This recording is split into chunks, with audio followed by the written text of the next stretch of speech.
The Galactic Council chamber fell silent when the human delegation entered. Ambassador Vance walked with her head held high, flanked by two officers in their simple gray uniforms. They looked small compared to the towering delegates and the crystalline forms of the representatives. The chamber held species from 47 different civilizations, and every single one of them stared at the humans with expressions ranging from disgust to pity. High Counselor, a massive being covered in golden scales, raised one clawed hand.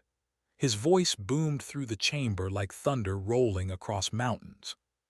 The petition from the species known as humanity has been reviewed by all member civilizations of the Galactic Council. We have studied your technology, your history, your biology, and your potential contributions to our collective society. Felt her heart beating faster. Earth had spent 50 years preparing for this moment. Ever since humanity discovered faster-than-light travel and made first contact with the trading ships, they had dreamed of joining the galactic community. They had followed every protocol, submitted every document, and waited patiently for their chance. The Council has reached a unanimous decision, continued. His eyes, like pools of liquid gold, showed no emotion.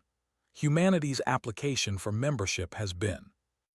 Gasps echoed through the human delegation. Stepped forward, her voice steady despite the shock running through her body. May we ask why, High Counselor? We have met every requirement. We have shown our peaceful intentions. What have we done wrong?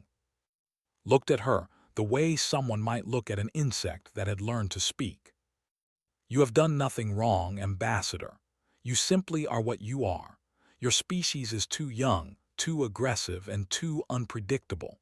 Your history is filled with wars, genocides, and destruction of your own kind.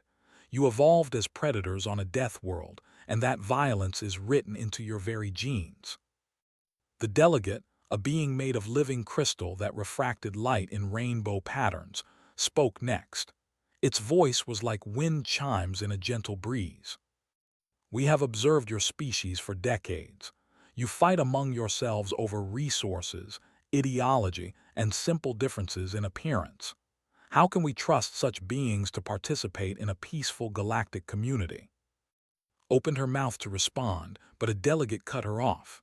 The tall, blue-skinned alien shook his elongated head. Furthermore, your biology is concerning. You require an atmosphere that would be poisonous to 60% of Council species. Your immune systems are aggressive to the point of attacking compatible organ transplants. You carry bacteria and viruses that could devastate entire worlds. You are, in simple terms, a biological hazard. One by one, representatives from other civilizations added their objections. The called humans too short-lived to form meaningful diplomatic relationships. The claimed human emotions were too intense and unpredictable. The simply stated that humans were ugly, and their presence would be disturbing to more refined species. Ambassador Vance stood and listened to every insult, every rejection, every reason why humanity was unworthy. When the chamber finally fell silent, she took a deep breath.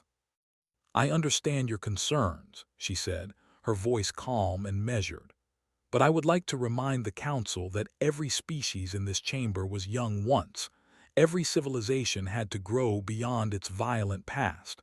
All we ask is for a chance to prove ourselves. High Counselor shook his massive head. The Council has spoken. Humanity is hereby forbidden from entering Council space, participating in Council trade routes, or accessing Council technology databases.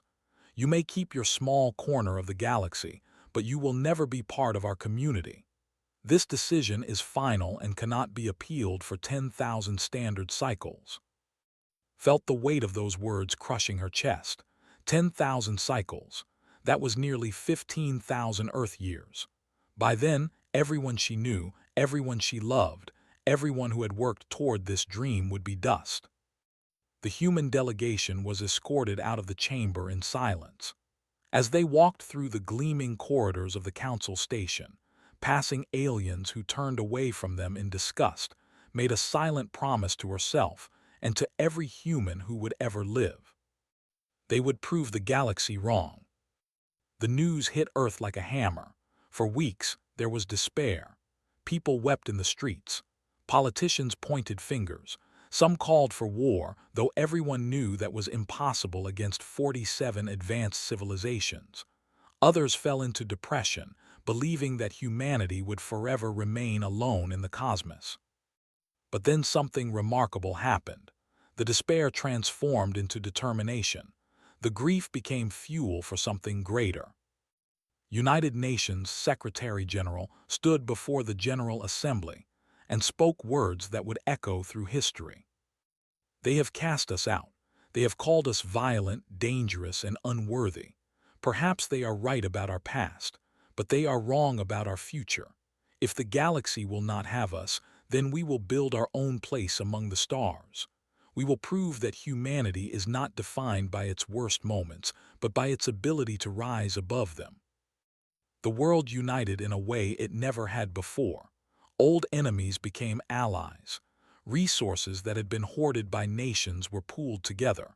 The minds from every country worked side by side. For the first time in human history, there were no borders, no nations, only humanity. They called it the Stellar Initiative. Within 20 years, humanity had colonized Mars, Venus, and the moons of Jupiter. Within 50 years, they had established outposts in 3 neighboring star systems. They avoided Council space as ordered, but they discovered something that changed everything. The Council controlled only a fraction of the galaxy. Beyond their borders lay vast regions of unclaimed space, dangerous regions filled with unstable stars, black hole clusters, and rogue planets. The Council had deemed these areas too hazardous to colonize. Humanity looked at these dangerous regions and saw opportunity. Admiral Sarah, granddaughter of the Secretary-General who had started the Stellar Initiative, led the first expedition into what the Council called the Dead Zone. Her fleet of 20 ships entered the region expecting death and destruction. What they found instead was abundance. The unstable stars provided exotic elements that could not be found anywhere else. The black hole clusters generated more energy than 1,000 normal suns. The rogue planets, freed from any stellar gravity, held mineral deposits beyond imagination. Yes, the dead zone was dangerous. Ships were lost. Lives were sacrificed. But humans had evolved on a death world as the Council had reminded them. They were built for danger. They thrived in environments that would break other species. Over the next 2 centuries, humanity transformed the dead zone into a network of thriving colonies. They built space stations around black holes, harvesting their energy. They mined asteroids that held materials the Council had never even dreamed of. They developed technologies that the rest of the galaxy could not comprehend. And they grew. The human population expanded from 8 billion to 800 billion, spread across thousands of worlds and stations. 300 years after their rejection, humanity controlled more territory than all 47 Council species combined. The Council watched this growth with growing unease. At first, they dismissed human expansion as foolish desperation. Then they became curious about how humans survived in regions that killed Council expeditions. Then they became concerned. Finally, they became afraid. High Counselor, who had replaced centuries earlier, called an emergency session. The same chamber that had rejected humanity now buzzed with worried voices. "How is this possible?" demanded the representative. "They were primitives when we cast them out. They should have withered and died without access to our trade routes and technology." A scientist presented data that made the chamber gasp. Humanity now possessed warship technology that exceeded Council standards by a factor of 10. Their medical science had extended human to nearly 300 years. Their manufacturing capabilities could produce in one day what it took Council factories 1 year to create. They learned, the scientist said quietly. They adapted, they invented, and they did it all without our help. trembled with something that might have been fear or might have been shame. "What do they want?" a delegate asked. "Surely they will seek revenge for how we treated them." The answer came when a human ship appeared at the edge of Council space. It was not a warship, though it could have destroyed the entire Council fleet with ease. It was a simple diplomatic vessel, similar to the one Ambassador Vance had used 3 centuries earlier. The new human ambassador was a man named David Vance's great-great-grandson. He walked into the council chamber with the same dignity his ancestor had shown, but now every alien in the room stood when he entered. "The stellar dominion of humanity greets the Galactic Council," David said, his voice calm and measured. Bowed, something no High Counselor had ever done before. We wish to discuss the possibility of revised relations between our peoples," the crystal being said carefully. "The decision made centuries ago was perhaps hasty." David smiled, but there was no warmth in it. "You cast us out because we were young, violent, and unpredictable. You were afraid of what we might become. Perhaps you were right to be afraid." The chamber fell silent. But humanity has learned something that the Council never understood. Rejection does not have to lead to revenge. Cruelty does not have to breed more cruelty. We could conquer you. We could destroy everything you have built. We could make you feel the pain that our ancestors felt when you called them unworthy. Every alien in the chamber held their breath. But we choose not to. We have built something greater than revenge. We have built a civilization that proves you wrong with every passing day.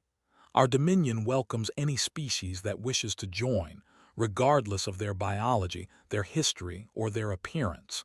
We offer technology, trade, and protection to anyone who asks.